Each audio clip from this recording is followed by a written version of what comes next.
I do hear that people being born now are being born with a higher awareness already. I mean, they're coming in sort of prepared for what they're choosing and facing and how things might be different.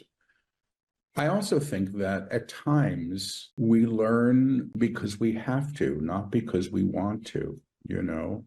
I mean, you hear often that, the spouse was unaware of their partner's cheating when the whole town knew about it. They didn't want to know. They didn't want to know. It was inconvenient to their reality to learn that. So they chose not to learn it. And then they do. And the world falls apart and then hopefully comes back together in a better, higher, more honest way, And I think we face some of that. The level of vibration on the planet is escalating. So the density or the darkness or whatever you want to call it is being confronted and often sort of making a real stab at sticking around. That's usually done through fear and separation.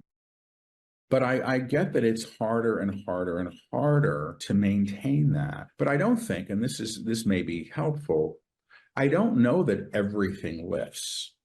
I mean, if you have a house where the foundation is basically based in fear, I don't know if the house lifts, If what's holding a system together is control, or greed, which are all things that are somewhat fear-based, I don't know that they live. They may have to be reknown in a completely other form. We're always taking the seeds of the old with us into the new. And if the seed of the old sort of has a basis in, I'm going to get my way at the cost of others getting what they need, it may not last. And I think we're seeing some of that. I think we're seeing collapsing of structures. And probably will continue to. Is that fun? No. Is it graceful? No. Is it happening the way I think it should? Absolutely not.